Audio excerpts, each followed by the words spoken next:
شدم واسه تو تونی باس من. قلبم سوخت مثل اوجیان شب، دوش از بغل تو کلی داشتم، کاش واسه اینم یه توضیح داشتم. رفتی عقل رفتی از یاد، رفتم از اونجا که رفتی چند بار. قلادی بمونی تو سختی امرام، ولی زدی زیرش به ترکی نفتار. میرسیم به هم مفش دور بعدت شدشیم بدن سلدت، دیگه بام چشات نکرد صحبت، انگاه در راه تنم شد پر.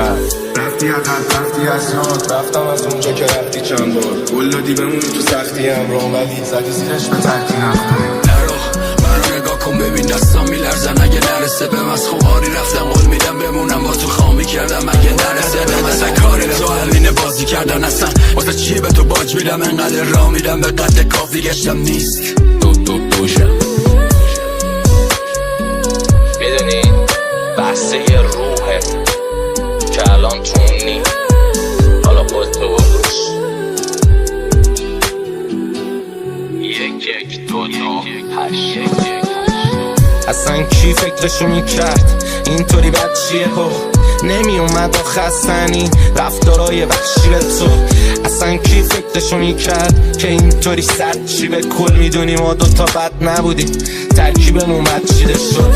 حالا شب منم تنهایی روی تخفی هم میگذره تنهایی میسخت، تو حوصلت سر رفته بود من چرا بخوابم تنهایی اون وقت. خستم دیگه از خودمم، تو خواستی این وضع من که میفهمن چی به سرم اومد، حتی اگه بس کنم. تو این جهان مجهول و مجبور مرگنی نباشم تو تیر رست چشمات. دیروز من گم زیر مه سنگین، شاید تو بودی مسیر گریختن به فردا. آدمی بدون ذوق میونه تلس، وقتی از عشقای بغض میمونه فقط دلم تو تلس بیرون تنم، از همه این بیخونه بیخونه ترم.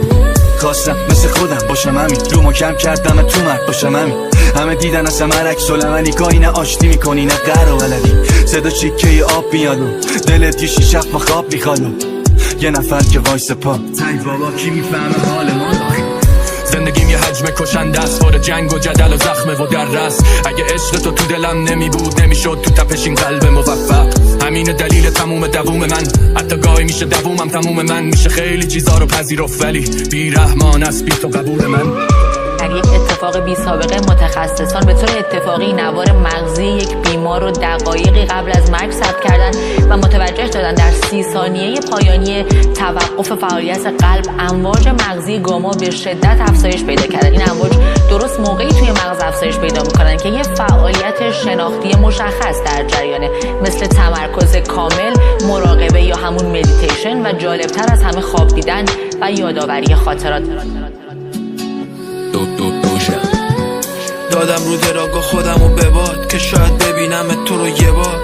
نرفتی بیرون از سرم، تو گوشم هنوز صدات نمیشه نبودت برا من عادی. نیستی بیارم جات کی، من هنوز احتیاط دارم به نگات. مثل هر شب اینقدر میخورم شاید بگذره برام امشب زود. قرصا و مشروب چون نمیخوام بیدار شم از صبح.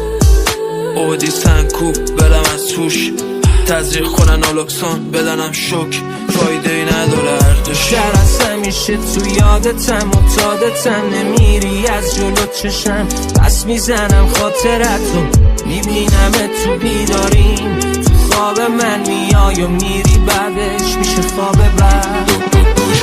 بیشتر از همیشه نیازت دارم، دوست دارم زیر بارون بازم پیاده با من را بیای در گوشم بگی خیالت راحت. من که هستم حتی اگه یه ایرانه باز بد. بیشتر از همیشه توی اختصاصیه اختصاصی از آی حسین.